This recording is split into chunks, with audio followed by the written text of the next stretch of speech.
playing in the background, God knows what. Good evening all, and welcome to next live Wednesday night quiz. My wife's playing something in the background. I'm not quite sure what it is, but no doubt I'll find out in a bit. But anyway, nice to see you all. Hope you've had a reasonable day. It says here unable to chat. Have we got everybody been able to chat or not? Live chat.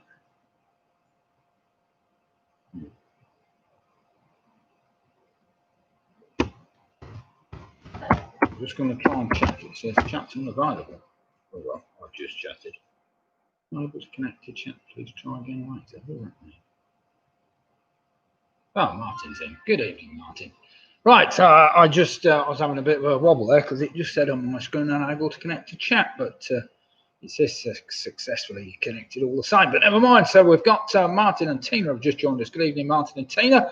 Hope all is well from sunny, or should we say rather wet and dismal Dunchurch. And good evening to Jed and Tracy, again from wet and gloomy Burton-on-Trent. Yes, it's a bit miserable out there tonight. It's actually nearly dark already, which I'm amazed at. Just a few weeks ago we were doing this, and the sun didn't go down until the end of the quiz, but clearly we're moving into autumn now. We went past the first day of autumn yesterday. As you all know, it's now day number 2 of the autumnal season. So tonight we have 6 rounds of tricky trivia as normal. We're starting off with our first round is going to be entitled Wednesday the 2nd. That gives you 12 possible answers, spelling out the word Wednesday with the number 2 and then the letters N and D. So that's Wednesday the 2nd. Good evening, Robin. How are you? All right? Keeping well, I trust? Round number 2 tonight will be a straightforward food and drink round. I know a lot of you quite like a food and drink round. Round number 3 is a connections round where we have 9 general knowledge questions, and question 10 asks you to find a connection between the previous 9 answers. That's round number 3. Good evening, Vanessa. How are you? Vanessa Hughes has just joined us again from sunny Burton-on-Trent. Well, should we say rather gloomy and dark Sunny-on-Trent, but never mind. Anne's just joined us. Good evening, Anne. Anne and David on holiday in Derbyshire. Wet and windy today. Well, it always is in wet. No, it's not. It depends where you are. Where are you actually in Derbyshire? I'd be interested to know. We went up to Ashbourne near Ashover, near Matlock a few weeks ago, and that was excellent. So we had a great time up there. Yes, wet and windy. I can well imagine when you get up on those moors, the wind does blow something. Howls across in front of you. You get rain, it comes down at right angles and all that baloney, but never mind. Good evening, Carol. We've just had Carol and Home Alone 6 all signing in. Nice to see you. And Jackie Skips just joined us for another exciting Wednesday night's quizzing. Right, I got round as far as round 3, which was connections. Round number 4 tonight is an initial letter link. Pretty straightforward. Take the initial letters of the first 9 answers, and they are. Then I ask you to rearrange them to spell out something for question number 10. Right, Ian Barker's just joined us. Good evening, Ian. Hope all is well with you. Anne's just saying a village near Chesterfield. Lovely area, lovely neck of the woods. Round number 5 tonight was entitled TV and Film, something to do with just TV and all films, pretty straightforward. And round number 6 is a general trivia round, just to keep you all going. Right, tonight I'm on a new beer, which I've tried from, I think this is an oldie special, I'm not quite sure, Shake the Tree, which claims to have hints of orange-infused India Pale Ale. Sounds good. I'll tell you what it tastes like in a minute. However, what they put on the can and what's actually tastes like, it doesn't matter. It's,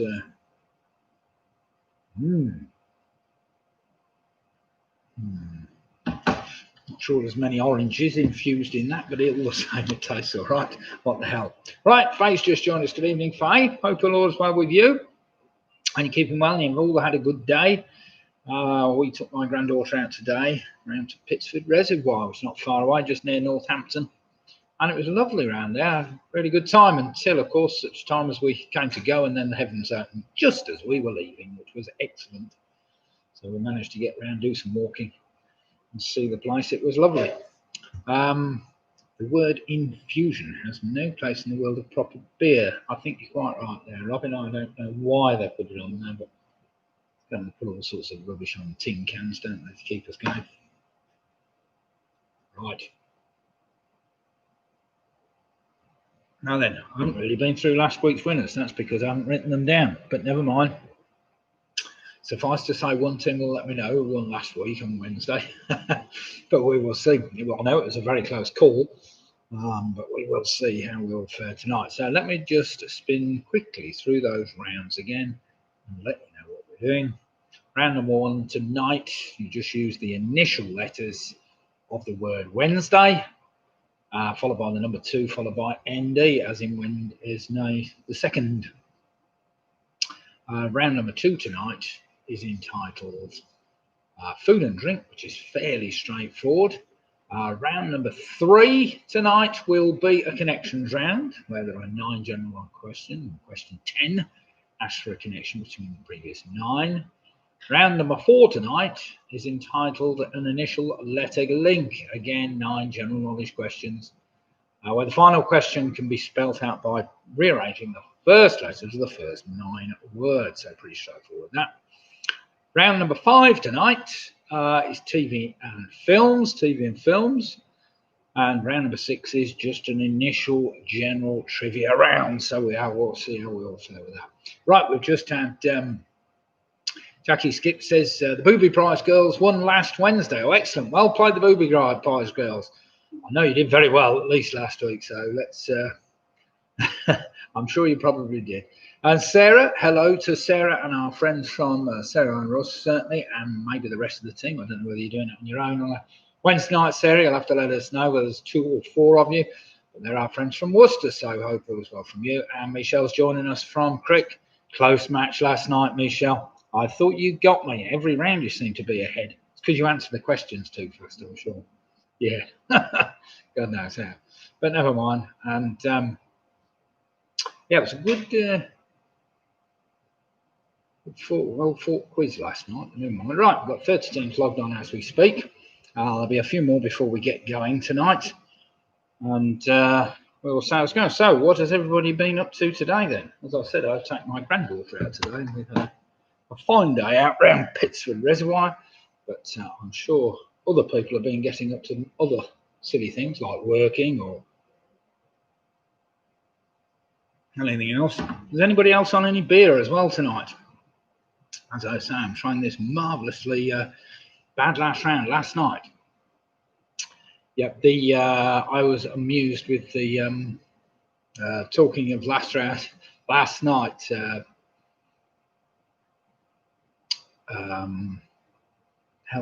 was I on about? Yeah, Steve saying he came third last night. What's that? Oh, it's it was the round on the covers, the album covers. I mean, there were 1 or 2 pretty straightforward ones, like the Eagles and whatever else like that. But the 3 I didn't know at all, and I guessed 3 out of 3, which I was a tremendous guessing on the.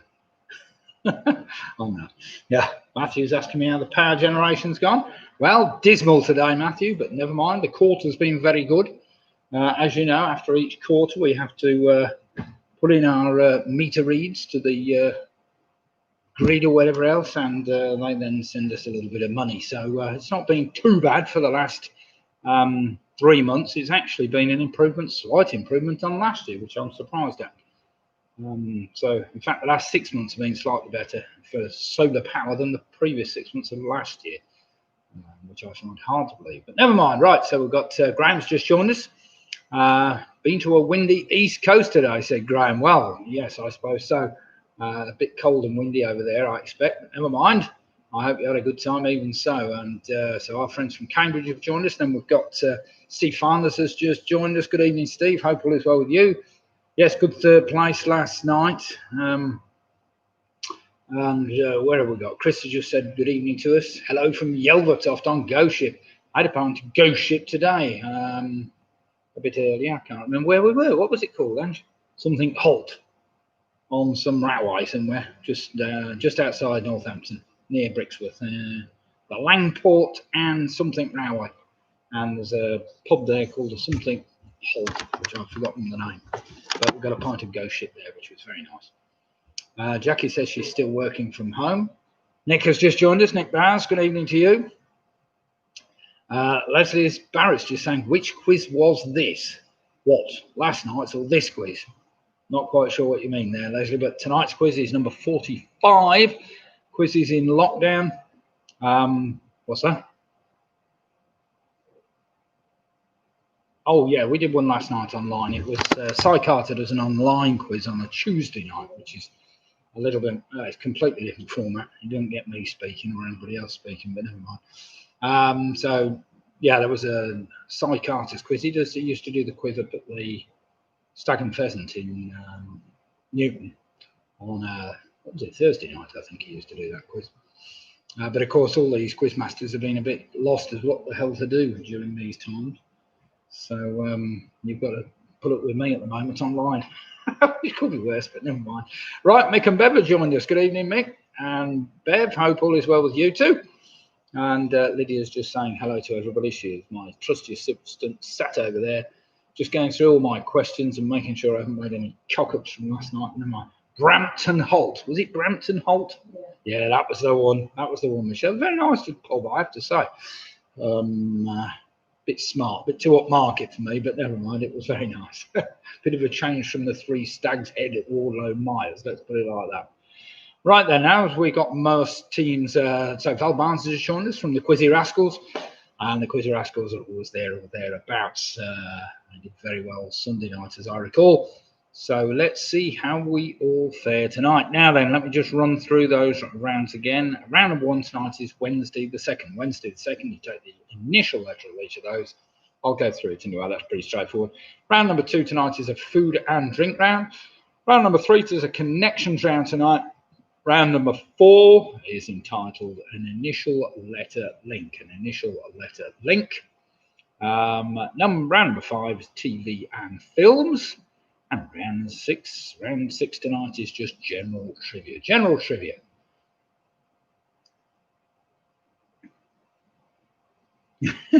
Faces. Nick, you mentioned grandchildren. You ever take them to Blaby Golf Centre? They have a fantastic, crazy golf course. Oh, excellent. Well, we'll try that. That sounds quite interesting. What kind of age group do we need to be for that, I expect? Yeah, 3, 5, 6. My the youngest one might be a bit out of it, but never mind. The others will be just about raring to go. Right, we've got a couple of minutes to go, so make sure all of you have got your beer and your nibbles to hand. We've now got 49 teams log on. I think we had 51 last week, so we're about where we were last week, holding a good steady hand. So Paula Lewis is here, also joining the Quizzy Rascals. Let's see, there should be a strong team tonight. They managed to pluck a victory from the jaws of defeats on Sunday. After dropping 3 points in the first round on Sunday, they managed then to go 5 rounds without dropping a point, winning the quiz overall by a point, I think, on Sunday. So all ages turn up. My 3-year-old loved it. Yeah, well, that's about right. Yeah, my youngest is grandchild, well, not my youngest grandchild, but the youngest one we take out is 3. Right then, we're about ready to get going. So make sure you've got your pens, your bits of paper, your brains in order, and you're all ready to go. Make sure the television's off in the background, otherwise you'll have no hope. But pretty straightforward. So question number 1 tonight, where are we? Is it 2015? It is. Right, here we go then. It says 2015 on my computer, so that must be right. So here we go then. Question number 1, I'm after a 3-word answer, starting with the letter W. Partly derived from the Latin meaning above the sea, what is a seaside town in Somerset that lies by the Bristol Channel and is in sight of the mouth of the River Axe? So Gareth and Bean have just joined us. Good evening, Gareth. Hope all is well with you. So partly derived from the Latin meaning above the sea, what is a seaside town in Somerset that lies by the Bristol Channel and is the site of the mouth of the River Axe? It's a 3-word answer to help you there with that one.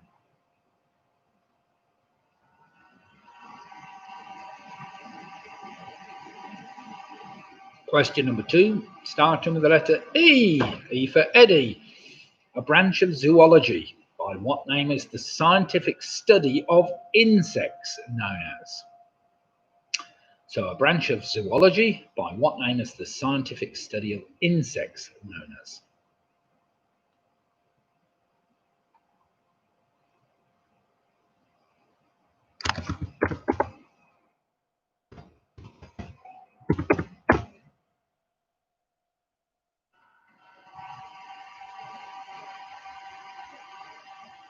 Question number 3.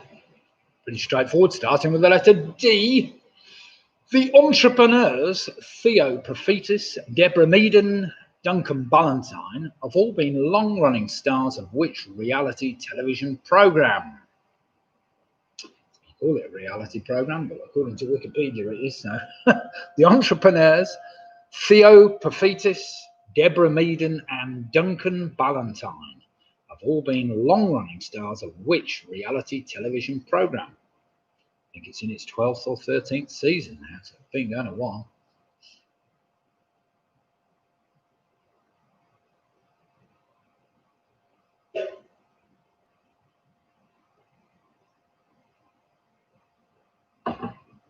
Question number 4. This could be the tricky one of the round, but listen carefully and you'll be all right with this one. Pope Adrian IV was head of the Catholic Church and ruler of the Papal States from 1154 to his death in 1159. But what was the birth name of this man, the only ever English Pope? 2-word answer, starting with the letter N, of course. So Pope Adrian IV was head of the Catholic Church and ruler of the Papal States from 1154 to his death in 1159. But what was the birth name of this man, the only ever English Pope? He was born down south somewhere.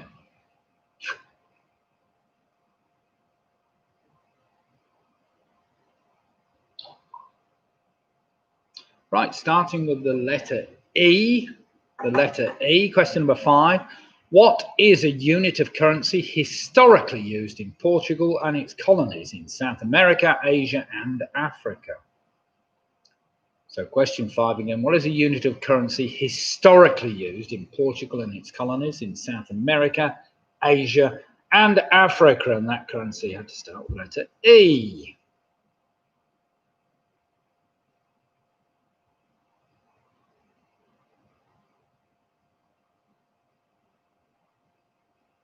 Oh, Mick Roberts says he's on Timothy Tyler's landlord.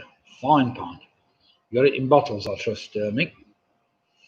Question number 6. Another bit of geography history. Also the name of an English city. Harare, the capital of Zimbabwe, was known as what until 1987? So question number 6. Also the name of an English city. Harare, the capital of Zimbabwe, was known as what until 1987? Remember, that's got to start with the letter S, which helps you somewhat.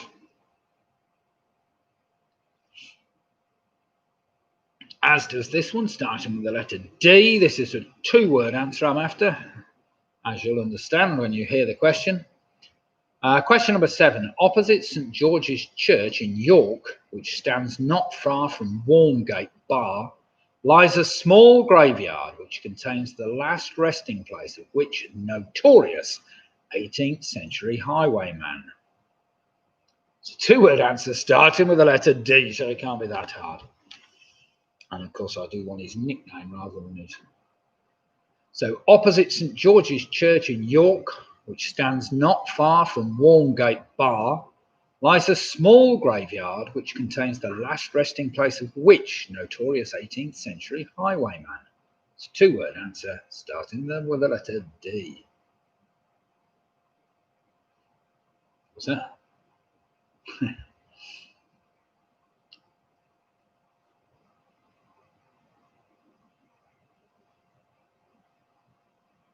Question number 8. Think of music with this one.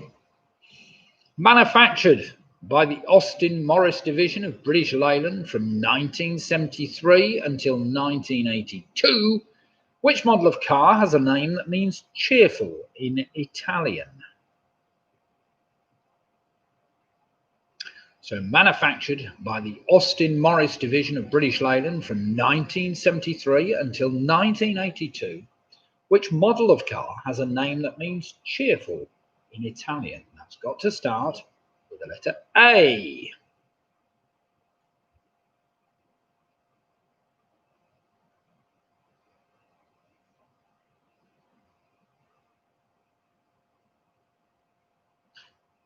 Question number 9, starting with the letter Y. Y for Yeti.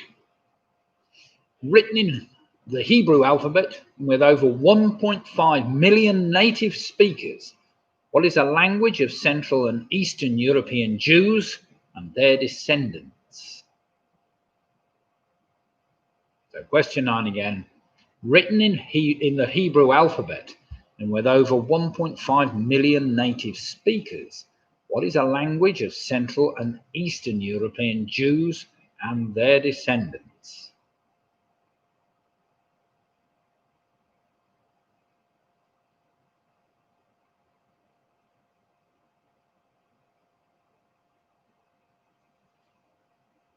Question number 10, I'm going to be generous with you with this one, but never mind.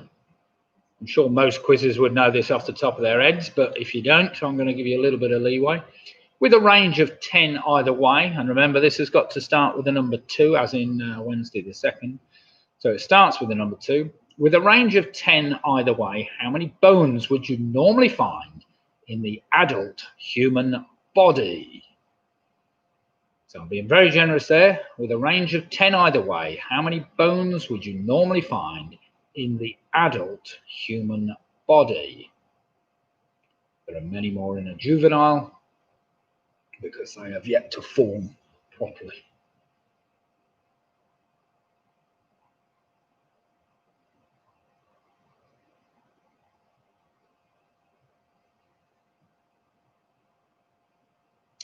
Question number 11. This starts with the letter N, and it's not Nick if you're thinking of it. According to the book of Genesis, who was considered to be the first person to discover the soothing, consoling, and enlivening effects of wine? So question 11 again. According to the book of Genesis, who was considered to be the first person to discover the soothing, consoling, and enlivening effects of wine? Just a one-word answer I'm after, starting with the letter N, so that can't be too hard.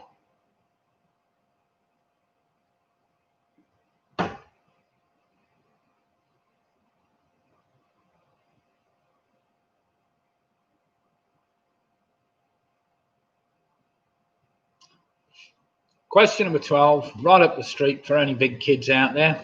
Which of the 4 Teenage Mutant Hero Turtles would come first alphabetically? So question number 12, which of the 4 Teenage Mutant Hero Turtles would come first alphabetically?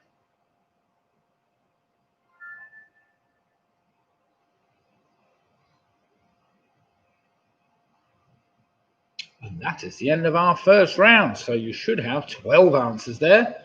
Hopefully you've got them all.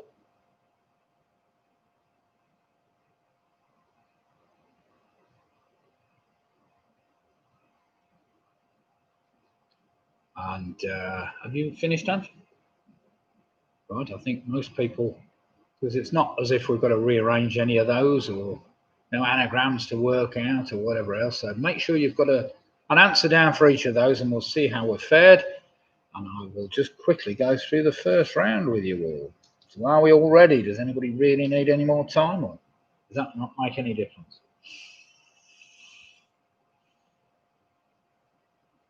In which case, let's go through it. So partly derived from the Latin meaning above the sea, that's super mare.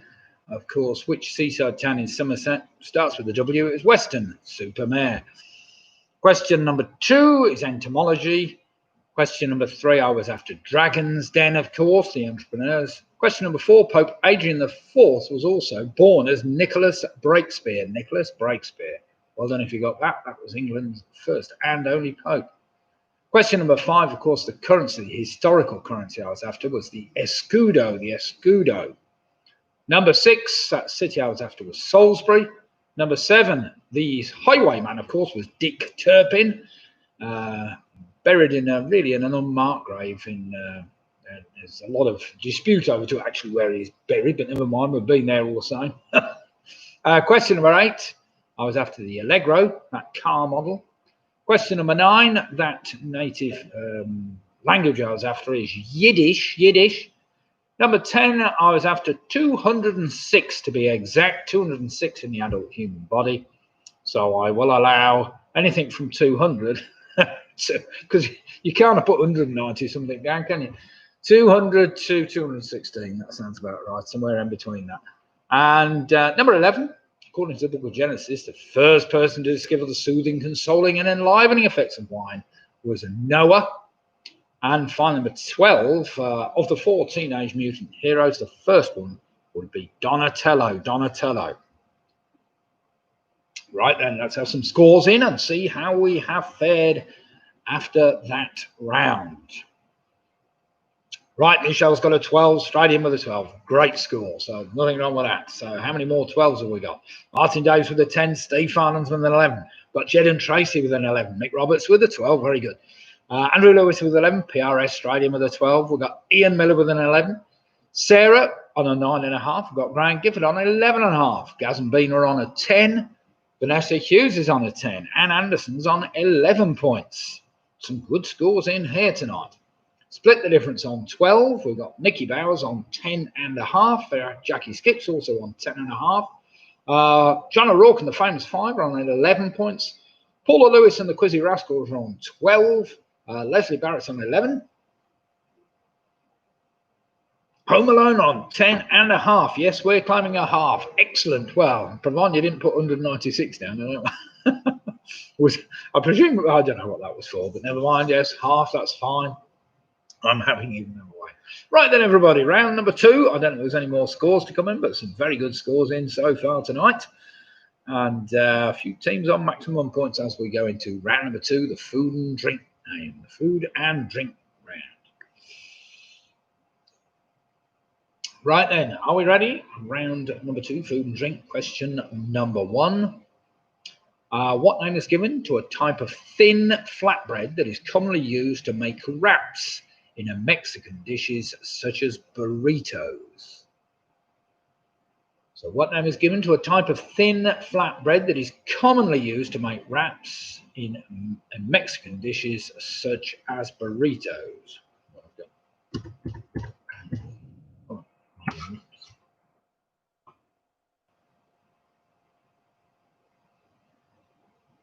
Phase on Peroni and dry roasted. I presume that's dry roasted nuts, is it?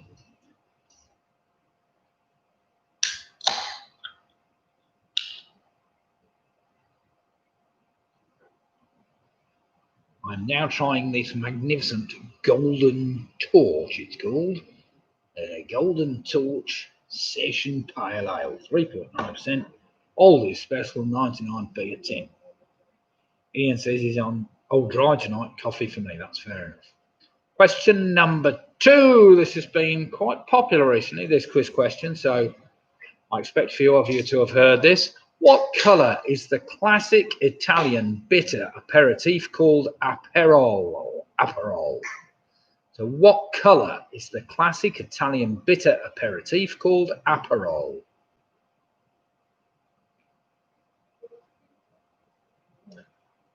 This was on the Chase a few weeks ago, and I heard it again on another quiz question not long ago. So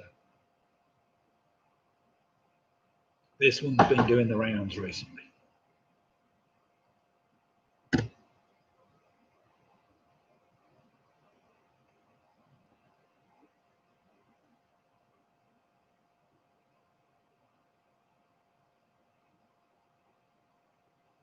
I don't even know how to pronounce that. Haniches. How would you pronounce that, Lit? Haniches. Laszlo. Yeah, Laszlo. Let's go on. Question number 3. Don't worry about my pronunciation. Lydia will put it in the chat in a second. What was significant about Laszlo Hanich's purchase of 2 Papa John's pizzas in 2010? And it was in the news. Big news. So what was significant about Laszlo Hanich's purchase of 2 Papa John's pizzas in 2010? Needs a bit of lateral thinking, that one.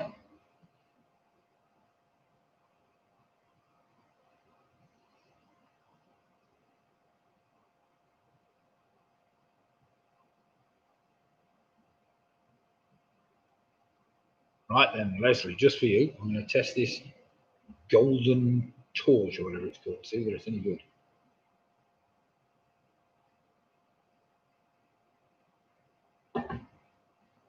The colour's about right, so that's a start.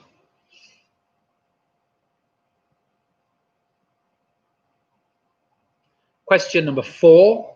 Named after a town in France, what type of mustard was created when the normal ingredient of vinegar was replaced by the acidic juice of unripened grapes?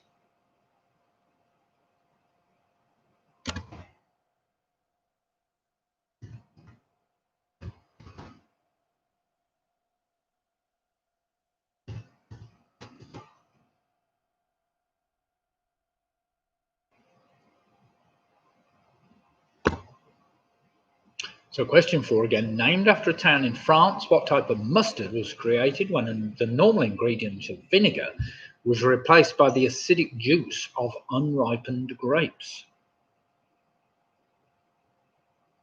And that was far too easy, so question number 5.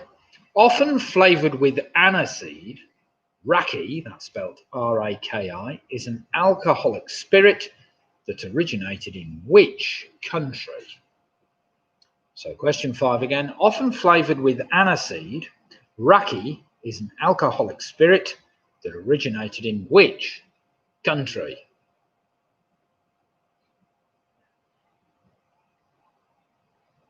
Don't you tell your mother. Question number 6. What ingredient is added to a bechamel sauce to make a Mornay sauce? So question 6 again, pretty straightforward. What ingredient is added to a bechamel sauce to make a Mornay sauce?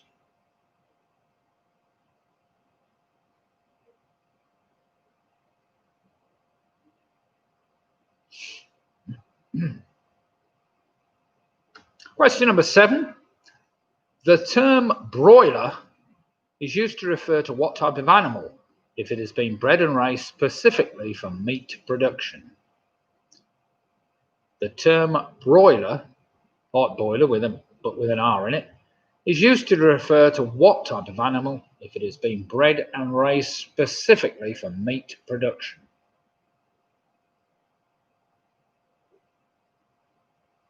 I'm sure Sarah will get that one. Surely, Sarah.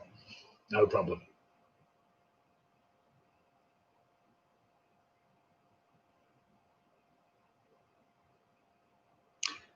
Question number 8 is pretty straightforward. What type of seeds are sprinkled on the buns that McDonald's use to make Big Macs?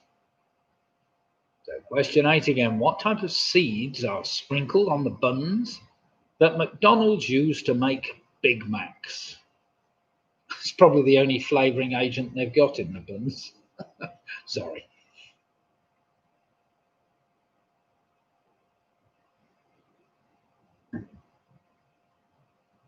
Yeah, Leslie, that golden torch is all right.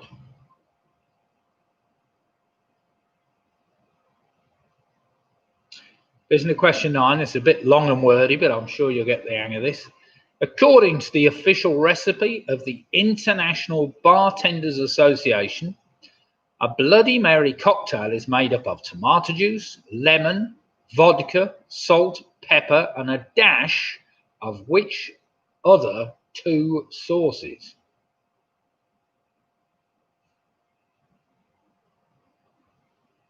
So according to the official recipe of the International Bartenders Association, a Bloody Mary cocktail is made up of tomato juice, lemon, vodka, salt and pepper, and a dash of which other 2 sauces?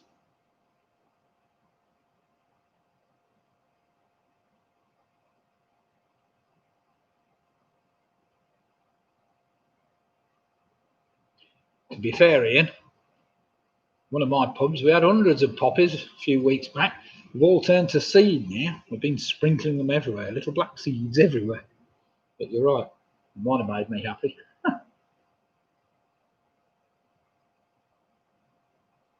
And question number 10. What word that means mixture in French is used to refer to a dessert made of fruit cooked in syrup? Just a one-word answer. So what word that means mixture in French is used to refer to a dessert made of fruit cooked in a syrup? And it definitely sounds a bit French to me. Just in case you're wondering. Right, that's the end of round 2. A couple of tricky ones in there, but we will see.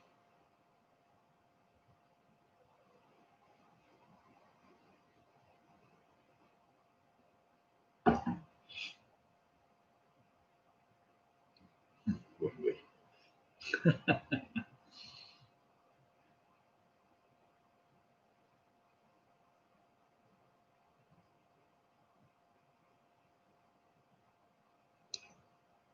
My worst subject at school ever, that was, Ian. French. Hopeless. I know more than I did when I was at school, that's for sure, but still don't know a lot. Okay then, gang. Oh, wait a minute. Does anybody need more time? Well, make sure you've got an answer down for everything.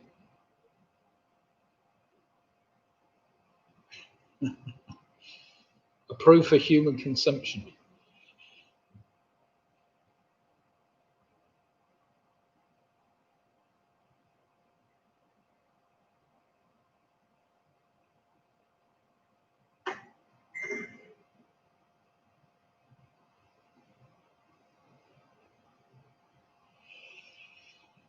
Okay, have we got an answer down for everything? Let's have a stab in the dark if you don't know one of those. There's one or two which were very tricky. Okay, let's go through some answers. Here we go then. Question number 1. What name is given to that thin flatbread? That's a tortilla.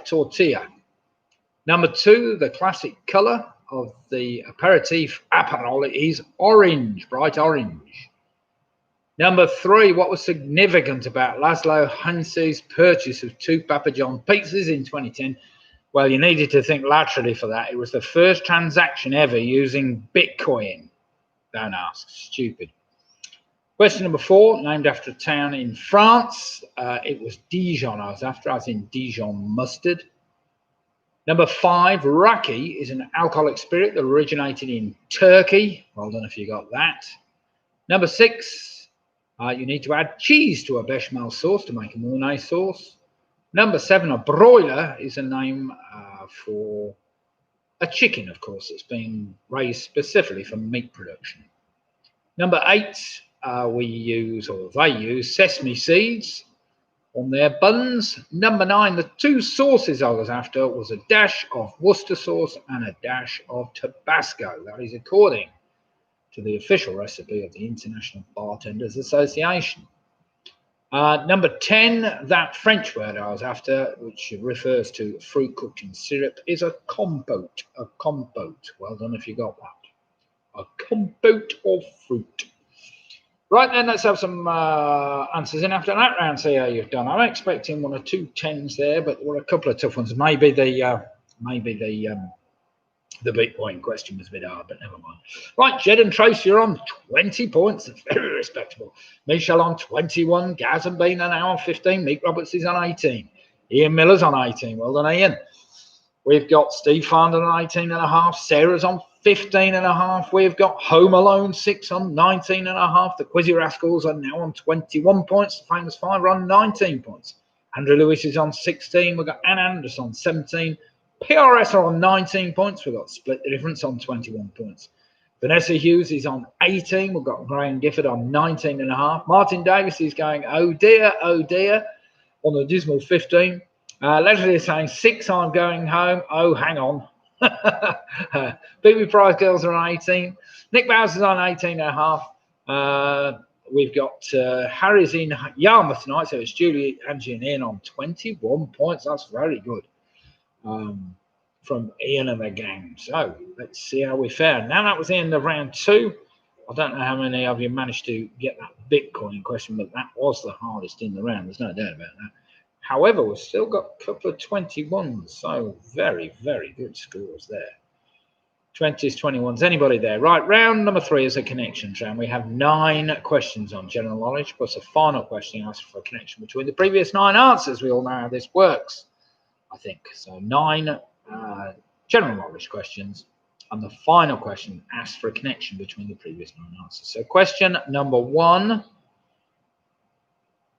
listen carefully. Based on the life and times of the Witch of the West, Elphab, Glinda, and Madame Morrible are all characters from which musical, which was first staged in 2003? That's a one-word musical I'm after. But based on the life and times of the Witch of the West, Elphab, Glinda, and Madame Morrible are all characters from which musical, which was first staged in 2003? It's a one-word answer. I'm sure most of you have heard of that.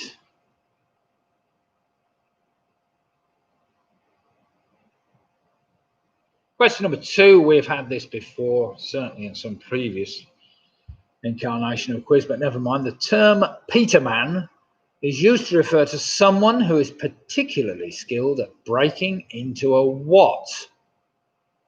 So question 2, the term Peterman is used to refer to someone who is particularly skilled at breaking into a what?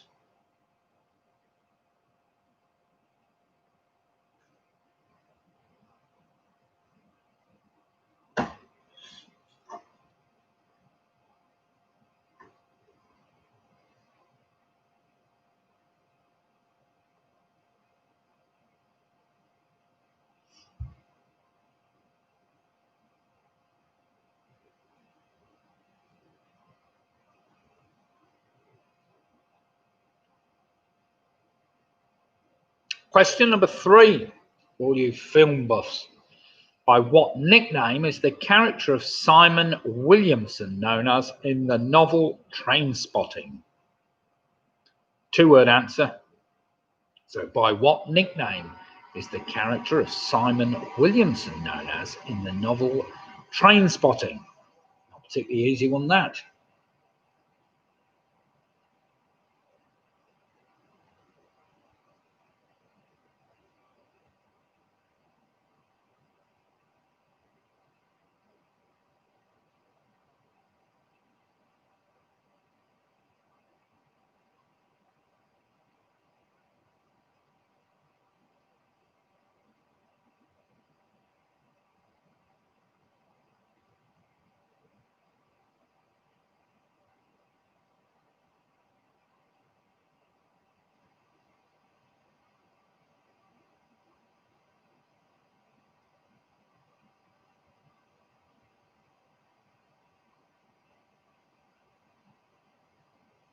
Question number 4, this is another tough question. In 2018 or 2018, which cosmetics retailer caused controversy after launching a campaign that aimed to highlight abuses by undercover police officers, with window displays featuring a police officer in and out of uniform alongside the phrase, "paid to lie"?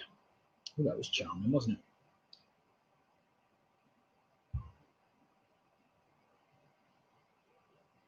So it's a cosmetics retailer I'm after. I think they make their own stuff by the smell of it. So in 2018, which cosmetics retailer caused controversy after launching a campaign that aimed to highlight abuses by undercover police officers, with window displays featuring a police officer in and out of uniform alongside the phrase, "paid to lie"? That's a one-word answer, and we're after a cosmetics retailer.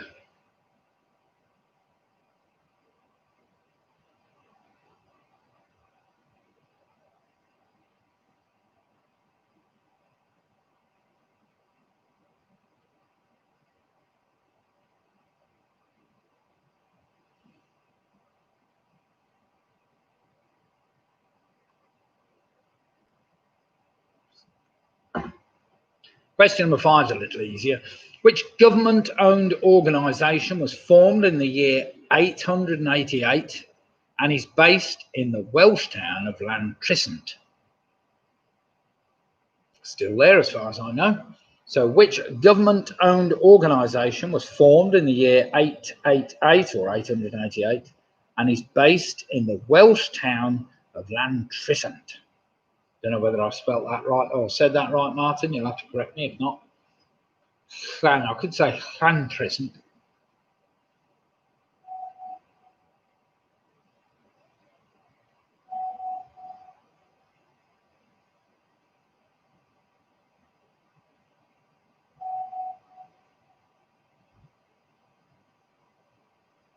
Question number 6. This is a little bit easier again.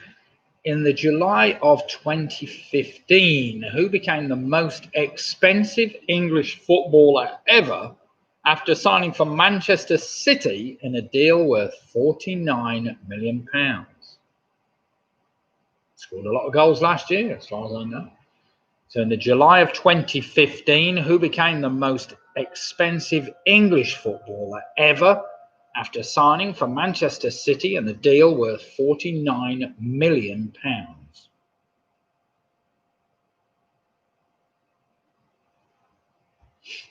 How well do you know your Man City footballers? Not Dennis Law, that's for sure. It's going back a bit too far.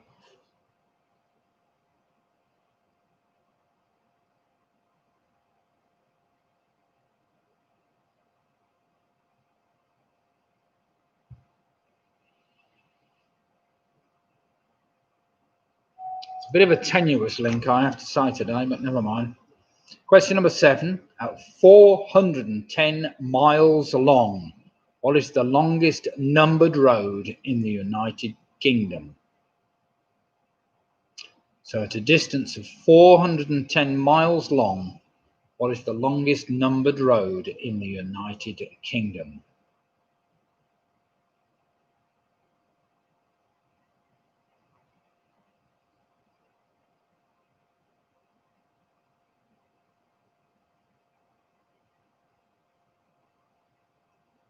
I'm sure we've all been up and down it at one time or another, at least on bits of it.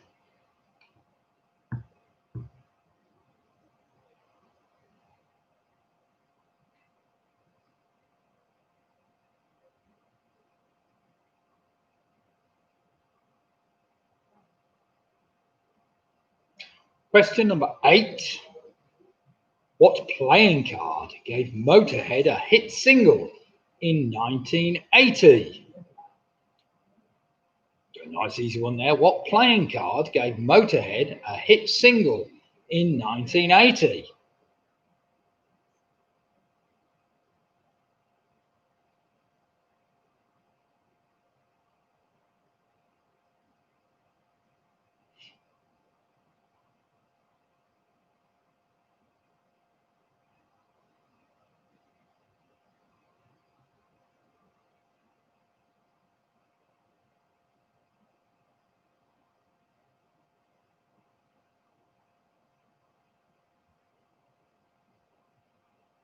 Question number 9.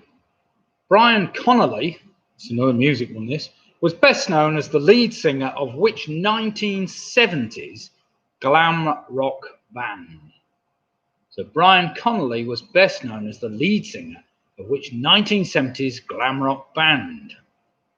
And of course, question 10, what is the connection between the previous 9 answers? What is the connection between the previous 9 answers? And it's not an easy connection.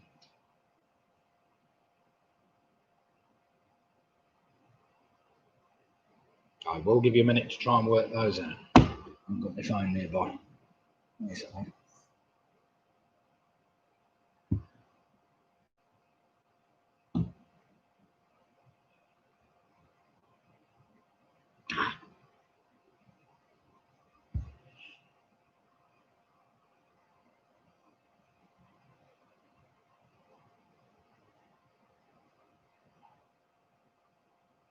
Yes, Robin, I do mean the number of the longest road.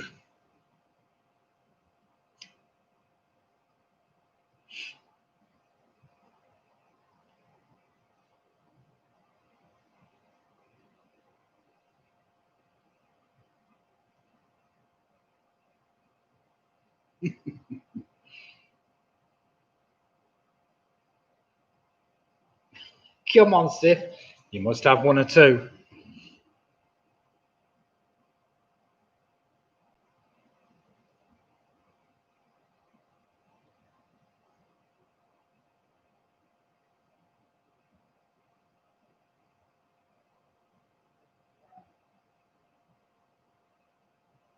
Yeah, just try and connect all the words that you've got in those answers. Take your answers, have a look at the words and try and get a connection between them. It's a bit of a tenuous link, I have to say, but it works kind of thing.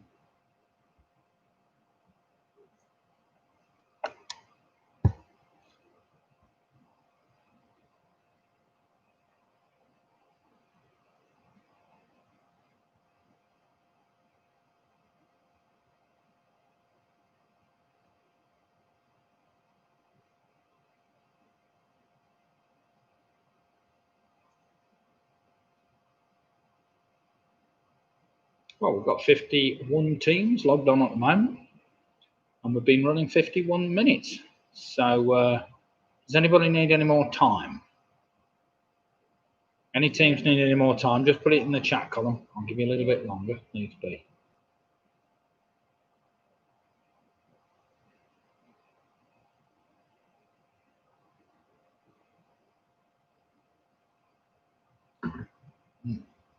Oh, didn't tell you, did I, Ian? Especially for you the other night. I was laid in bed at 2 in the morning, minding my own business, when all of a sudden I heard this to-wit-to-wooing, and it was an owl. First time I've heard an owl in my house for, well, ever since I built it. So it was quite an achievement. Tawny owl, I think it was. I only knew it was an owl, a tawny owl, because I've got an owl app on my phone. It helps identify owls. I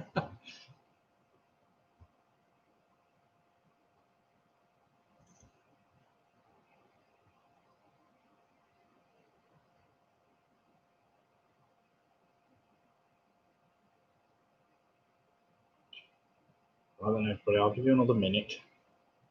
I'll do some marking.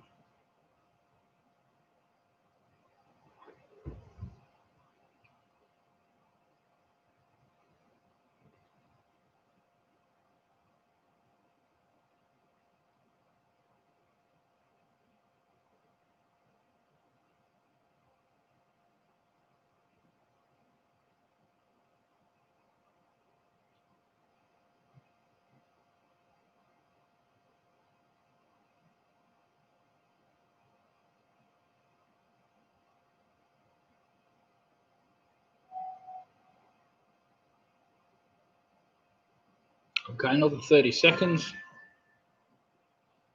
See if we can get some answers down for these. Not the easiest connections around the world, I have to say, but never mind.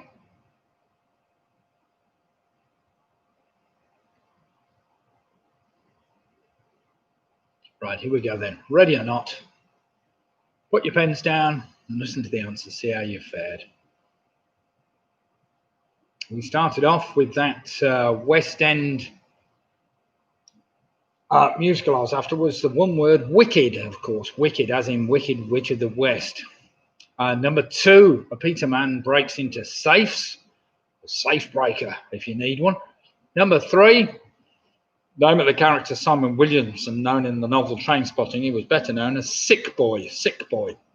Number 4, that cosmetics retailer was whenever I walk past their shops, it always makes me heave a bit. It's known as a Lush. Lush, some of them might love it, but not. Number 5 was the Royal Mint.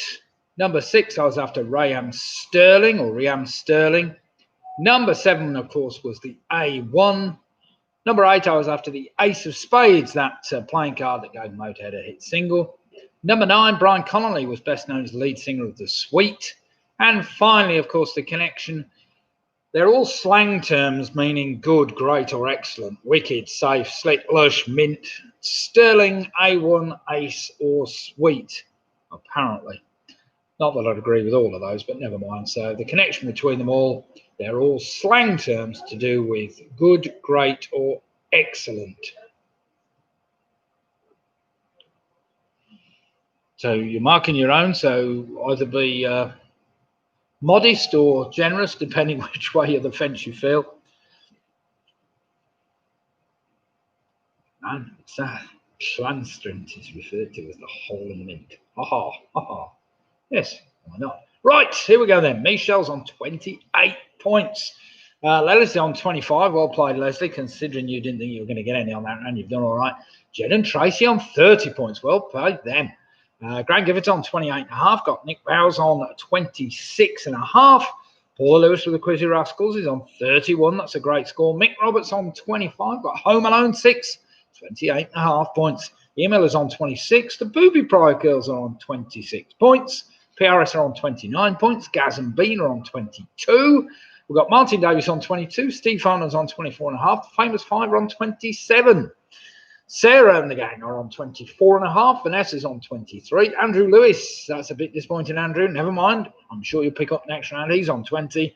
And Anderson's on 25 points. So they're all doing well. So at the moment, I think still in the lead just by 1 point. We have the Quizzy Rascals at the moment on 31 points. And there's a few others very, very close. PRS on 29. We've got Jed and Tracy on 30 points. So there's some great scores. And Michelle's on 28. Got a few 28s. 27. So there's not many off the scores there. Not a lot in it at the moment. Right, round number 4 is an initial letter link.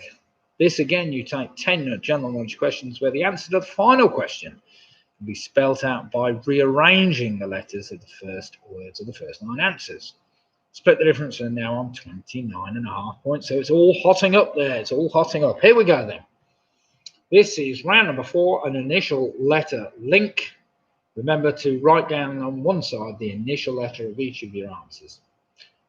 Right, here we go. Question number 1. The Mont Blanc Tunnel runs between France and which other countries? And the Mont Blanc Tunnel runs between France and which other country?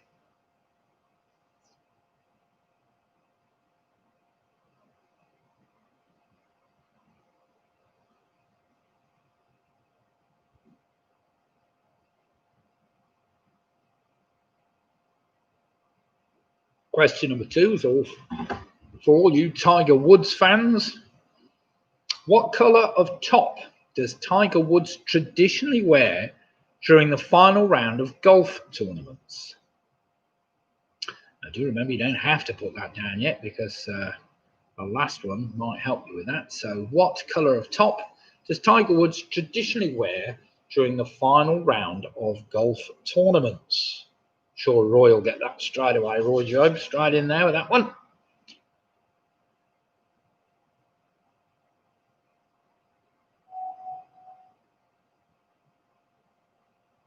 Question number 3. This is a stupid trivia question. Well, I'm sure you'll all remember after a while. Of all the cities in the United Kingdom with a name consisting of one word and no hyphens, which has the longest name?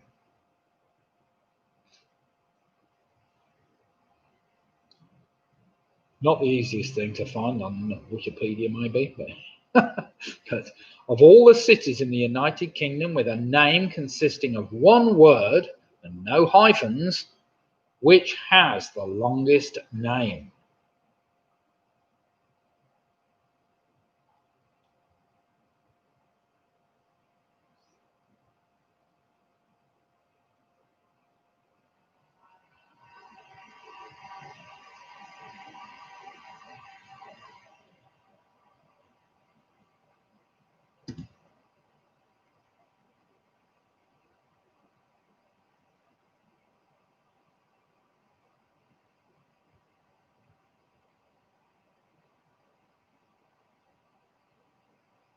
Question number 4, clearly one of his favourites.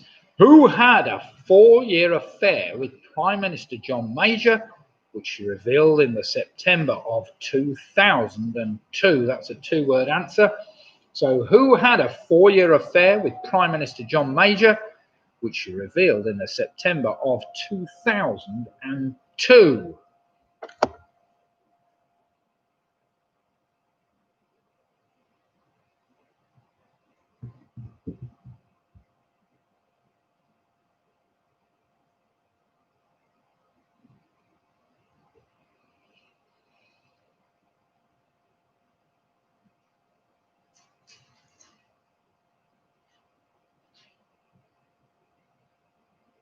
Well, I think we're all in for another dose of wet weather tomorrow. Sounds by the news.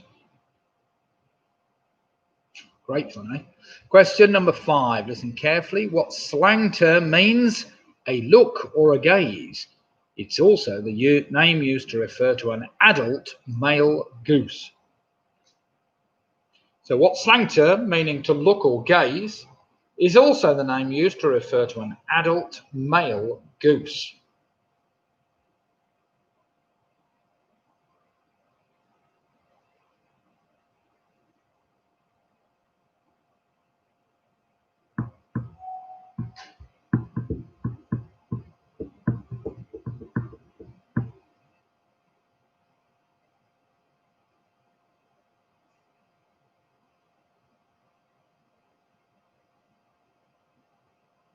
Question number 6.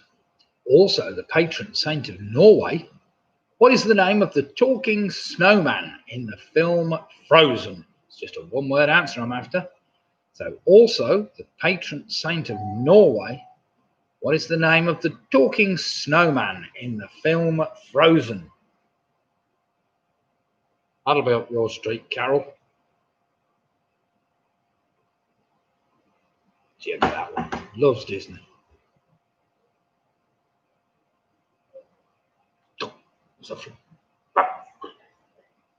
Liz, you get me the back with you. I've got a fly just bothering me.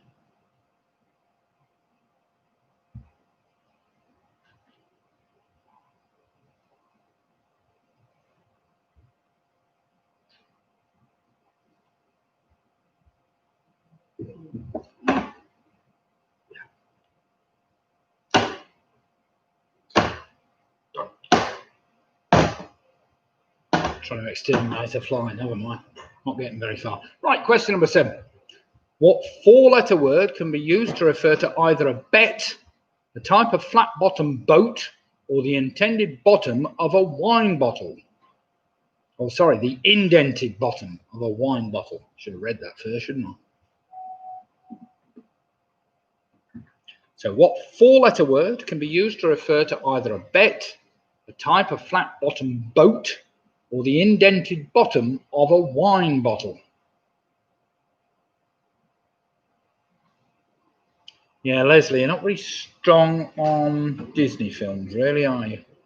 Perhaps you need to sit down and watch them all back to back, starting with Snow White and the Seven Dwarfs 1935 and work your way forward.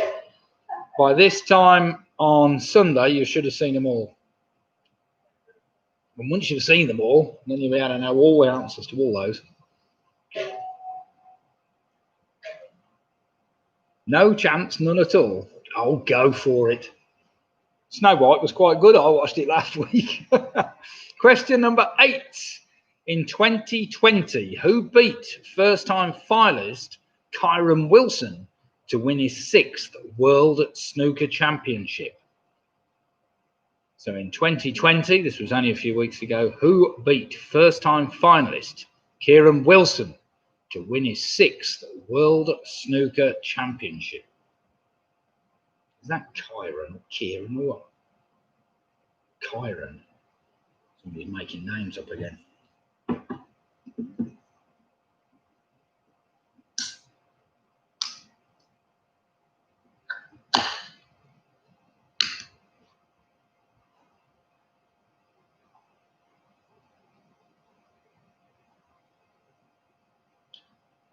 That, of course, is a 2-word answer I'm after.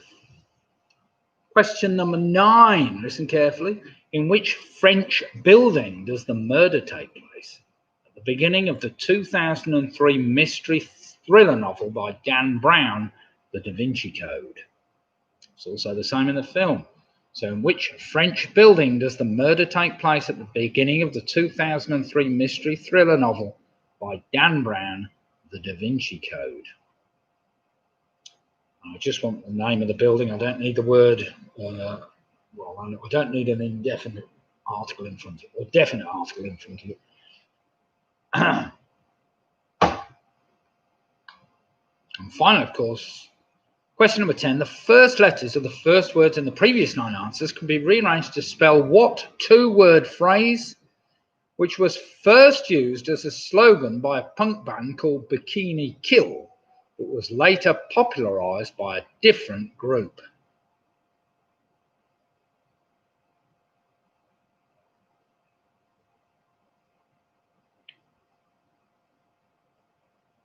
In fact, I might just tell you that different group was. It was popularized by the Spice Girls. I don't think so. I'm going to get a lot of the answers before it becomes easy to get this right. So the first letters of the first word in the previous 9 answers can be rearranged to spell what 2-word phrase, which was first used as a slogan by a punk band called Bikini Kill, but was later popularized by the Spice Girls.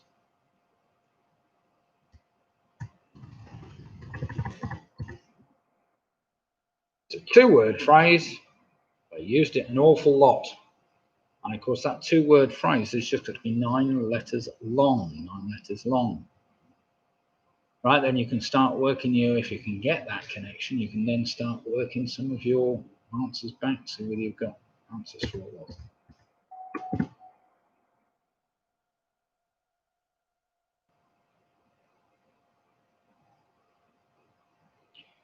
Martin Davis put at least one we know. Come on, Tina. You know the phrase that was popularised by the Spice Girls. I know you do. 2-word phrase, 9 letters long in all. Yeah, well, if you didn't get that, you've only got one answer. You're a bit knackered, aren't you, Roy? I think I had to perhaps give him a bit of that one. At least then you can work back and get all the others right, can't you? How are you doing on all the others, Roy? You got the other 9?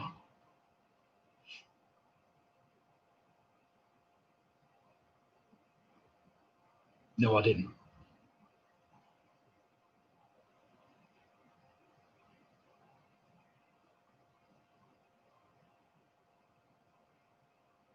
It wasn't right.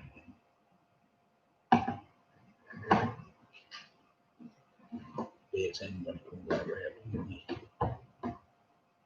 Get this done. Left them up here.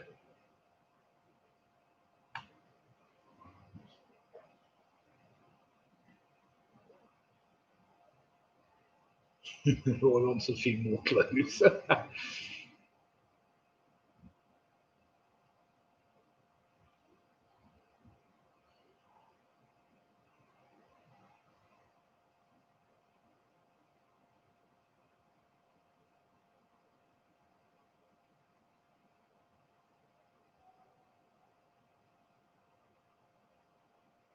How are we all doing, everybody? Haven't worked out yet, Andrew?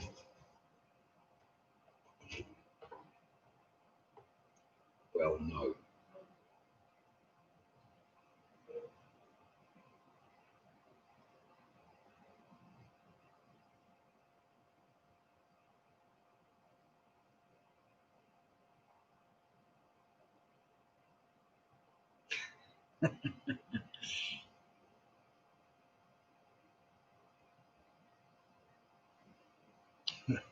I think you're right. Want to be? What else did the Spice Girls have? Up your eye.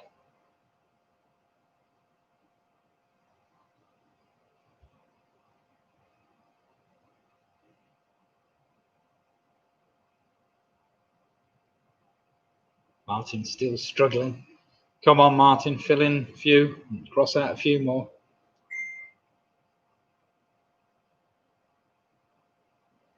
Zig zig. Ah. Don't you start giving clues away, Roy. Zig zig. Ah. You're all mad, the lot of you, but never mind. It's what keeps us all coming back for more, doesn't it?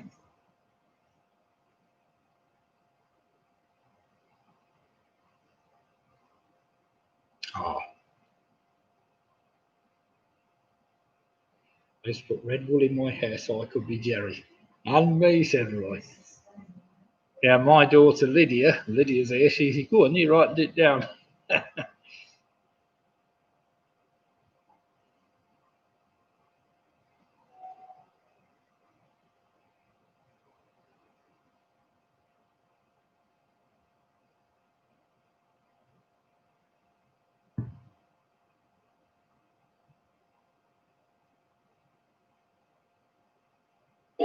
Yeah, my daughter Lydia was a big fan of the Spice Girls.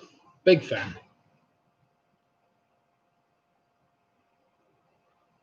I'm sure Leslie was as well. Hey, Sif. Right, does anybody need any further time to try and work out something? We rearrange them all into some kind of order. My daughter was. I think everybody was into Spice Girls.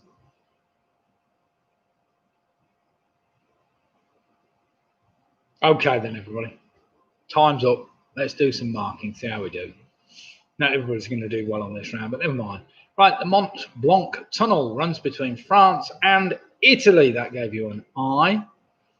What colour goes on top of, what colour of top does Tiger Woods traditionally wear during a final round of his golf tournaments? Apparently it's a red top he wears. Number 3, that city I was after, the one word with 13 letters, is Wolverhampton.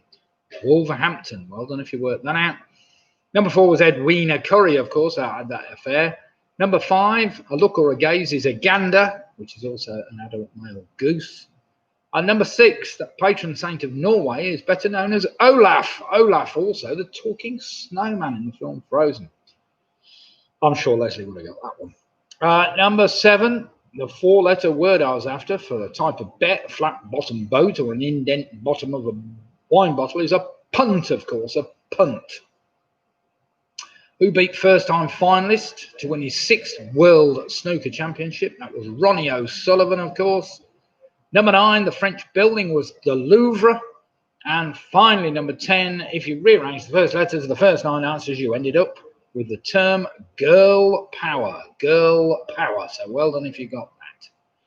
Right then, let's see how you fared after that little lot. I'm sure most of you would have got girl power in the end. So well done if you did. Right, we have Michelle straight in with the 38 points. Well played them. Leslie's in with 34 points. We've got Home Alone 6, 38.5. Well played them. Sarah and the gang, 34.5. We've got Famous 5 on 37. Jed and Tracy still there or thereabouts at the top on 39. Stephen Barnden's on 34.5. We've got Ian Miller on 34. Nick Bowers is on 36.5. We've got Andrew Lewis now on 29. Mick Roberts is on 35. Graham Gifford, 39.5. That's good score. Paula Lewis and the Quizzy Rascals are on 41. We've got Vanessa Hughes on 31. Ian Sharrett saying we were only going to watch... chaos. Oh, going on. There's chaos school in the morning. Oh, God, yes, I suppose it is. Gaz and Bean are on 29. Martin Davis is on 31. Anne Anderson's on 35. We've got the Booby Prize Girls on 34. Split the Difference. They're doing very well on 39.5. And we've got Julie, Angie and Ian on 38 points. Well played them. So at the moment, we still just have the Quizzy Rascals just out in the lead on 41 points. But forever closing in, we've got 2 teams on 39.5. We've got one on 38.5 and one on 39. So there's some great scores in there. Some great scores. So let's see how we can fare in round number 5, TV and films. TV and films, something to do with the television or the film industry, I'm sure. Right then, question number 1. With a population of approximately 250,000 people, ITV Anglia is based in which major city?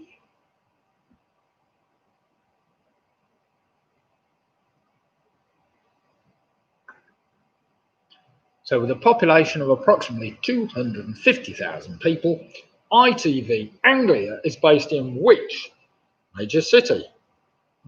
You're doing all right, Leslie. Keep going. You're not sunk. You'll be fine with this one.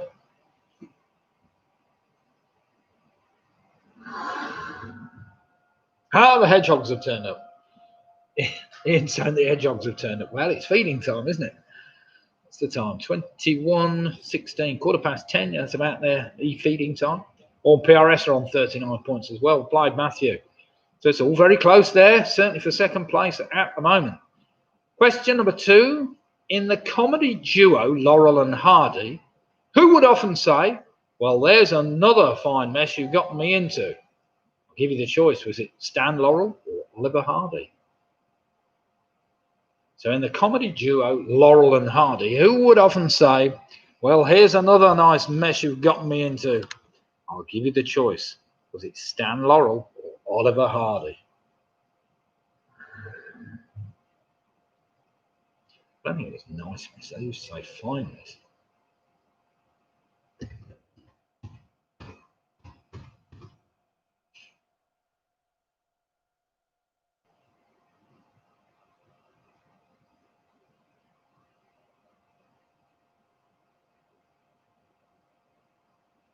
Question number 3. This is one for Roy.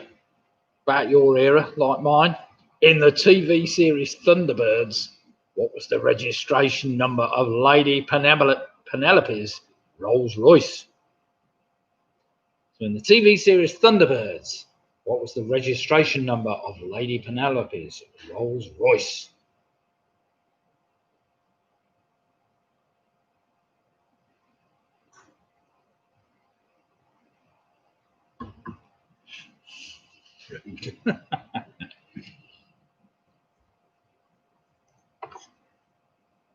What's that? Oh, good. Question number 4. Bit of a multiple choice, this one. In the 1999 film The Matrix, Neo is offered a choice of 2 pills, a red one and a blue one. Which one does he take after being told it will reveal the truth about the Matrix to him?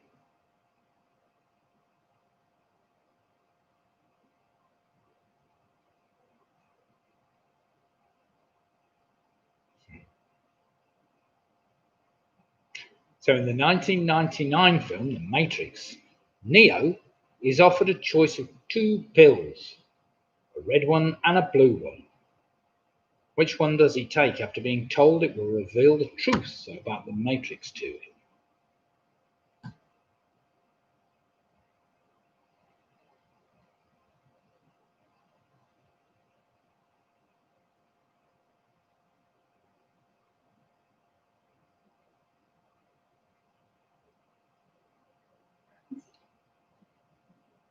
What's that? Too many film questions with TV and film rank. Question number 5. Nice, easy one, this. Hosted by Ted Rogers and running for 10 years between July 78 and December 88, Dusty Bin was both which show's mascot and its booby prize? So, hosted by Ted Rogers and running for 10 years between July 1978 and the December of 1988, Dusty Bin was both which show's mascot and its booby prize? I won't do the visual effects. I used to be able to do it, but I won't.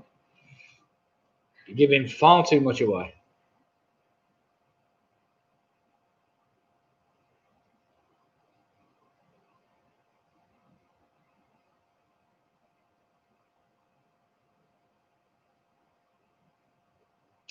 Question number 6. I'm sure a bit of logic will work this one out.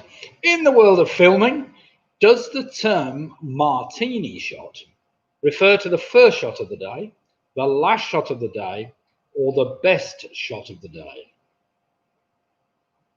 So in the world of filming, does the term martini shot refer to the first shot of the day, the last shot of the day, or the best shot of the day?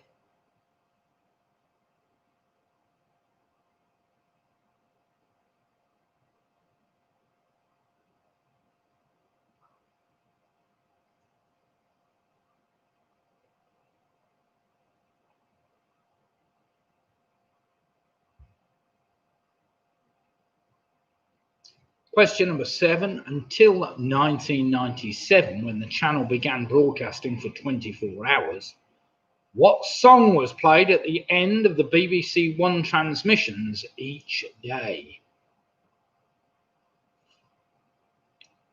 So until 1997, when the channel began broadcasting for 24 hours, what song was played at the end of BBC One transmissions each day? I'm sure you can all work that one out.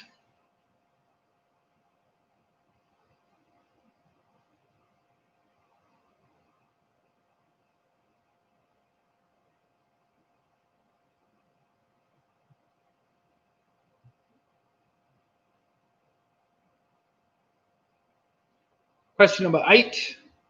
In 2009, who became the first Spanish actress to win an Oscar after winning Best Supporting Actress for her role in the film Vicky Cristina Barcelona? It's a two-word answer. Very well-known actress, obviously.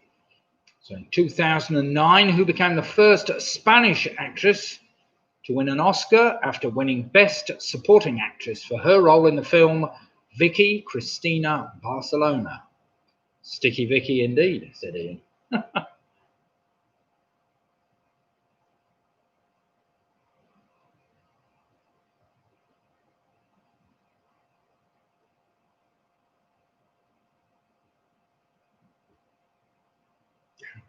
this thing ready to get this little beer fly and buggered off now. Without thinking. Question number 9. On the TV sitcom Goodnight Sweetheart, Nicholas Lyndhurst played a character called Gary Sparrow, who accidentally discovers a time portal to which decade? So on the TV sitcom Goodnight Sweetheart, Nicholas Lyndhurst played a character called Gary Sparrow, who accidentally discovers a time portal to which decade?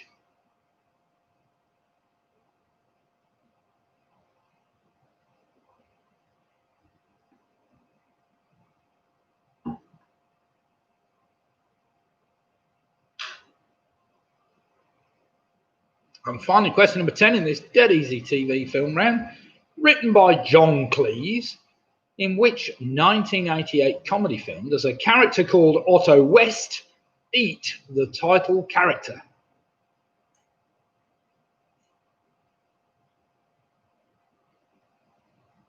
So written by John Cleese, in which 1988 comedy film does a character called Otto West eat the title character?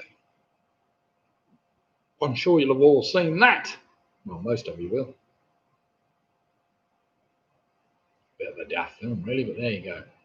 Right then, that's the round of the TV and film round.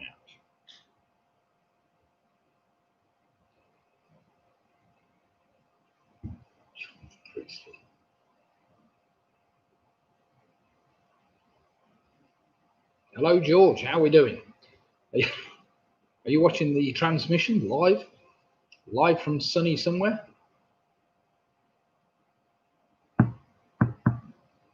Right then. How are you, Sarah? You got them all? Does anybody need any extra time, or are we all right to see the answers?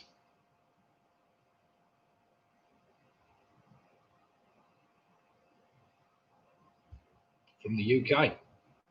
Fair play. Well, we do a quiz twice a week, on a Wednesday and a Sunday. Start at 8:15, 6 rounds of incredibly tricky trivia to keep everybody going in these silly times. It's a straightforward pub quiz, really. Right then, let's go through the answers to the TV and films round. Question 1, of course, that's city I was after, where Anglia TV is based, or ITV Anglia is based. It's Norwich. Question number 2. Well, here's another fine mess you got me into. Those were words spoken by Oliver Hardy. Number 3, the number plate of Lady Penelope's Rolls Royce is Fab 1. That's FAB 1. Number 4, Neo took the little red pill in the end to reveal the truth about the Matrix. Hosted by Ted Rogers. Of course, it was 3, 2, 1 I was after. Could never quite do that, but never mind. Number 6, of course, in the realm of filming, the martini shot. Well, you can't start drinking martinis surely until the end of the day, can you? So it's the last shot of the day. Number 7, what was played at the end of BBC One transmissions each day, that was God Save the Queen. God Save the Queen. Number 8, I was after the first Spanish actress to win an Oscar.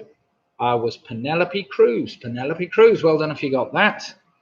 Number 9, of course, Gary Sparrow accidentally discovered a time portal to go back to the 1940s. The 1940s. And finally, number 10, written by John Cleese, the 1988 comedy film where the title character was eaten by Otto West was a fish called Wanda. So poor Wanda was eaten by Otto West. A fish called Wanda. Well done if you got that. Right then, let's have some scores in, see how you've all fared before we go into the last round. Double blank bonus. No, it's not. It's just a straightforward, tricky trivia round. So we have Home Alone 6 on a very respectable 48.5 points. Gaz and Bean are on 39. Michelle Gibbons is on 37. We've got Sarah and the gang on 43.5. We've got Ian Miller on 42. Mick Roberts is on 45. Jed and Tracy are on 49 points. That's great scores. Famous Fives are on 46. PRS are on 48. Graham Gifford is on 49.5 points. Well played, Graham. We've got Steve Farman now on 42.5. Andrew Lewis is on 36. We've got Paula Lewis and the Quizzy Rascals are on 51, still in the lead by the looks of things. Anne Anderson's on 45. We've got Julie, Angie, and Ian on 48. Leslie Barrett is now on 43 points. Vanessa Hughes even, is on 38 points. Well done, Vanessa. Right, oh, wait a minute. A bit further down, we have... we've got Martin Davis at last 10 points. Clearly, watch too much television. So they're on 41 points. Well played, Martin. Bubik Prize Girls are on 42 and split the difference from 48.5 points. So at the moment, out in the lead, we have the Quizzy Rascals on 51 points. And they are hotly pursued by, let's have a look, on 49 points, we have Jed and Tracy. On 48.5, we have Home Alone 6. Along with Split the Difference on 48.5. And then on 48 points, we have PRS. Michelle's on 47. Oh, Graham Gifford's on 49.5. Sorry, Graham. Yes, 49.5 for Graham as well. So, wait a minute. So, in first place, we've got Quizzy Rascals on 51. And then Graham Gifford, 49.5. Closely followed by some 49 by Jed and Tracy, and then a few 48.5. So it's all very, very close. Now, last round's particularly tricky, as always. 10 general knowledge questions. All you've got to do is give me the right answers, or the answers that I've got down here. And we'll see how we fare. Not too tricky, these. There's one or two awkward ones in there, but nothing much. So question number 1, are we ready? Eyes down, last round. Let's see how we fare. Quizzy Rascals, you can probably stay. Going to need to drop you. Well, I don't know. You can't afford to drop more than 2 points, I suppose. But anyway, here we go. Question number 1. Formed in order to control invasions of England, the Old Alliance was an alliance made in 1295 between Scotland and which other country? So question number 1, formed in order to control invasions by England, the Old Alliance was an alliance made in 1295 between Scotland and which other country?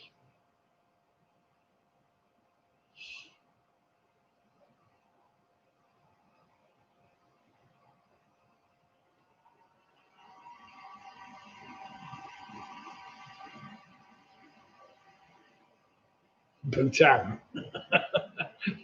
Because I'm stupid. Micronesia, yeah. Question number 2. What is the only chemical element that has a name beginning with A, but a chemical symbol beginning with another letter? So question 2. What is the only chemical element that has a name beginning with an A, but a chemical symbol beginning with another letter?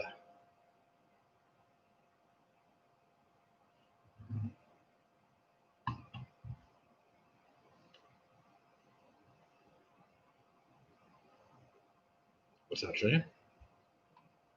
What's he put?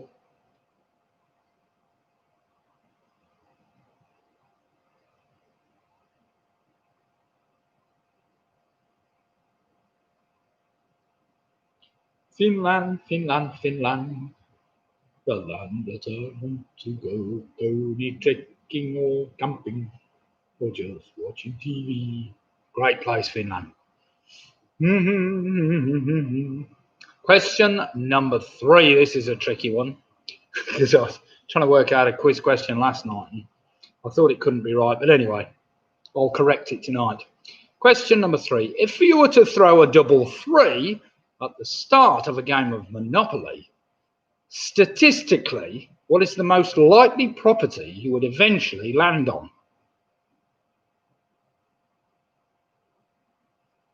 There's a good question for you.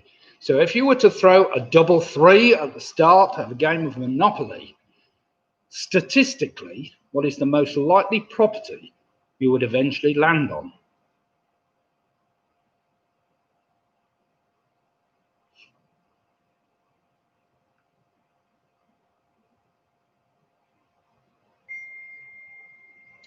Yeah, you remember that one.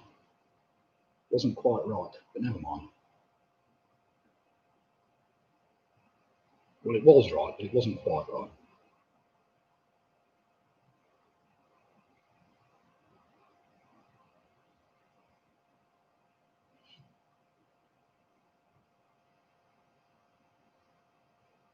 Question number 4. On the TV show The Simpsons, who is older? I'll give you the choice. Is it Bart or is it Lisa?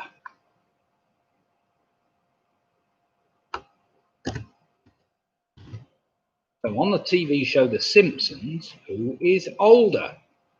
I'll give you the choice. Is it Bart or is it Lisa? I was trying to make that a bit more difficult with Homer and Marge, but there are various websites that give varying dates for Homer's birth. Apparently, the latest one is a driving license which was leaked, which shows he was born in 1956, making him some 60 odd years old.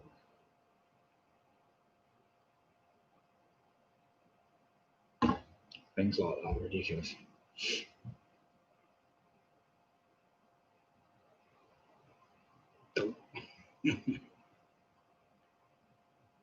Question number 5. This is an interesting one. I don't know whether I'll be using it again because it probably didn't work the first time round.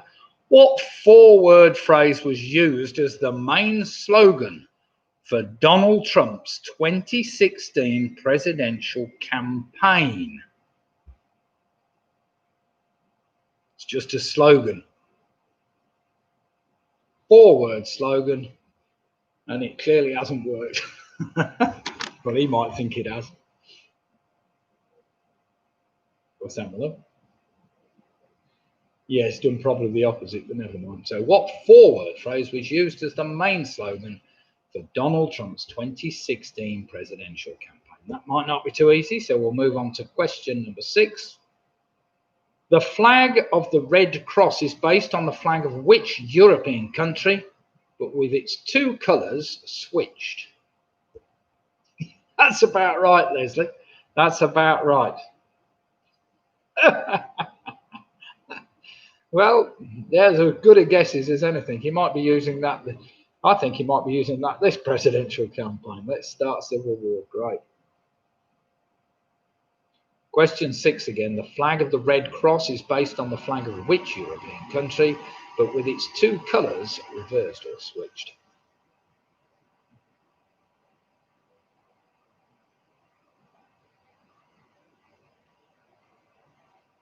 Question number 7. Which of the following UK Prime Ministers didn't go to university? I'll give you the choice. Was it Winston Churchill, Margaret Thatcher, or Gordon Brown?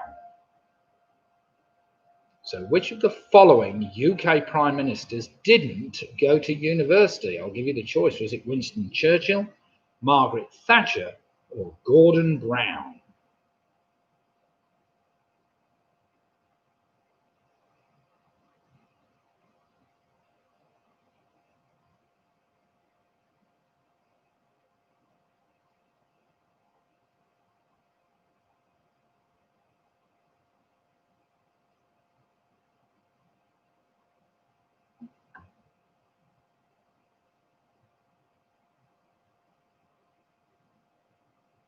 Question number 8 is a bit daft.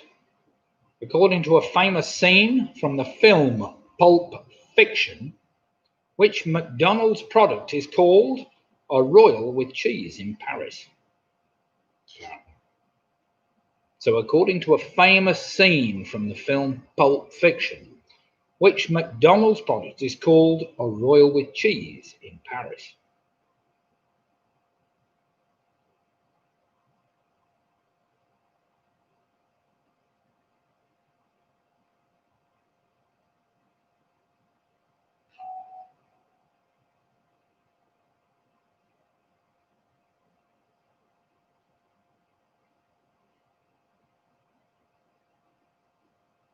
Question 9 is an interesting one. I'm sure you can work this out given time. Which Spanish dance features in the lyrics of the #1 hit singles A Whiter Shade of Pale by Procol Harum and Bohemian Rhapsody by Queen? So which Spanish dance features in the lyrics to the #1 hit singles A Whiter Shade of Pale by Procol Harum and Bohemian Rhapsody by Queen?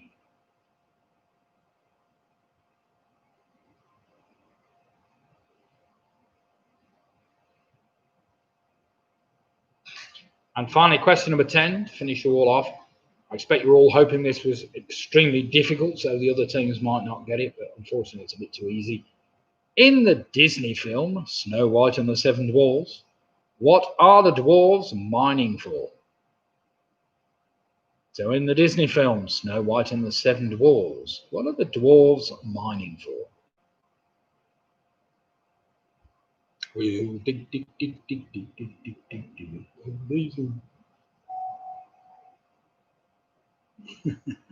Hi-ho, hi-ho. And there are your 10 questions. Go back through the chat, just have a look at them. See whether you can work out the Monopoly one. That's an interesting one.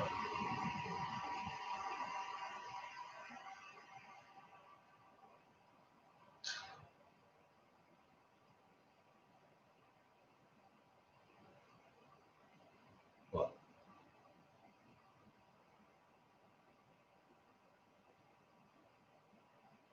It takes me to just what you thinking.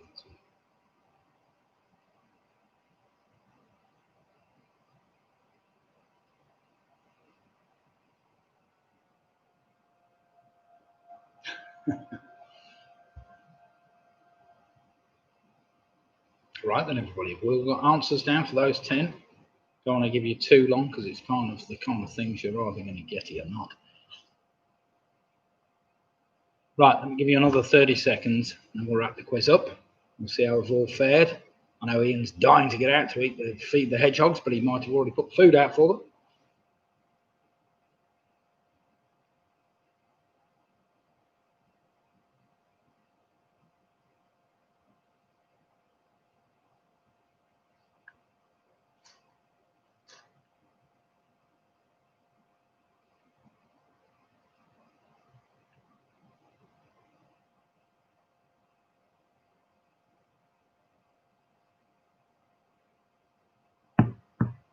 Yeah, not easy question number 3, Carol.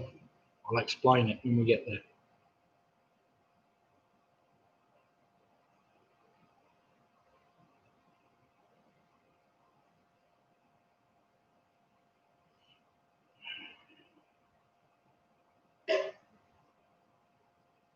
Right then, here we go. Here are the answers to your questions. First of all, the Old Alliance was an alliance made between Scotland and France.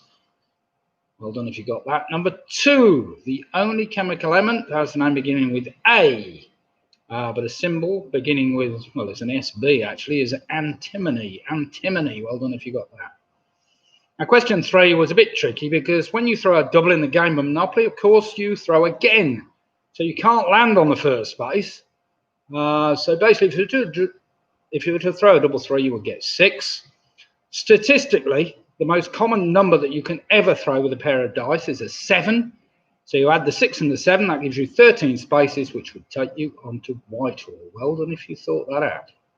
Not the easiest thing in the world, but that is statistically correct. Number 4, on the TV show The Simpsons, who is older? I gave the choice. Was it Bart or Lisa? It's Bart, of course. Number 5, Donald Trump's presidential campaign had the fantastic title, Make America Great Again. Make America Great Again. Well done, that, he says. Yes, sure he's done that in the last 4 years, but never mind. Question number 6, the flag of the Red Cross is based on the Swiss flag, or the flag of Switzerland. Number 7, which of the following UK Prime Ministers didn't go to university? That was Winston Churchill, of course. Sure, Margaret Thatcher, she got chemistry at Cambridge somewhere. I can't remember what college it was. Was it Somerton? Somebody will tell me that in a bit. Number 8, according to the famous scene from Pulp Fiction, which McDonald's product is called a Royal with cheese in Paris. It's a quarter pounder with cheese, apparently. Quarter pounder with cheese. Number 9, the dance I wanted is called the Fandango. And finally, number 10, of course, in the Disney films, in the Seven Dwarfs. What are the Seven Dwarfs mining for? They're mining for diamonds. Diamonds. So well done if you got that. Should be Make America Great Again, yes. And it's made them great plenty of times. Right then, everybody, let's have some scores in from that round. Well done if you worked the Monopoly one out. So we have it here. It was Somerville, wasn't it? Yeah. Or was it Oxford? I thought Cambridge. Something Oxford. Never mind. All right, perhaps it was Oxford. Carol and Home Alone 6 on 56.5 points. Jed and Tracy on 57. That's a great score. Sarah's on 53.5. Got Ian Miller on 49. The famous 5. Well played them on 54 points. We've got Martin Davis on 50 points. The Quizzy Rascals on 60 points. Well played them. Anne Anderson on 52.5. We've got Nick Bowers on 52.5. Michelle Gibbons ends up with 55. Well played, Michelle. Gaz and Bean on 46. Steve Farnan on 46.5. Graham Gifford on 57.5. Well played. Vanessa Hughes on 43. Matthew Blood and PRS on 57 points. James got the Monopoly one in about 0.3 seconds. Well done, James. Well done indeed. Andrew Lewis on 31 points. Split the difference on 57.5 points. Matthew Blood put quarter pounder. I don't know, to be quite honest. But number 1, Booby Girls prize, disastrous round. What a fantastic 46. Quarter pounder is French use, metric opposed to imperial.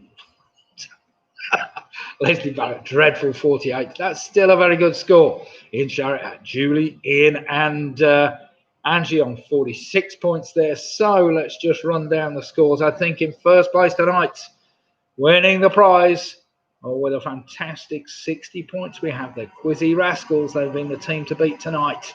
In second place, where have we got? We've got a 49 there somewhere, haven't we? Well, perhaps we haven't. 57. What am I looking for? 57, 56. Well, we've got Jed and Tracy on 57 points, along with, Graham Gifford's on 57.5 points. Sorry, 57.5 of them.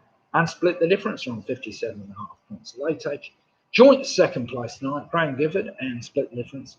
Closely followed by PRS on 57, along with Jed and Tracy on 57 points, and just been picked with Carol Jackson and the gang from Home Alone on 56.5 points. So some very, very respectable scores there. Well done if you work those out. Some of those were a bit tricky tonight, but never mind.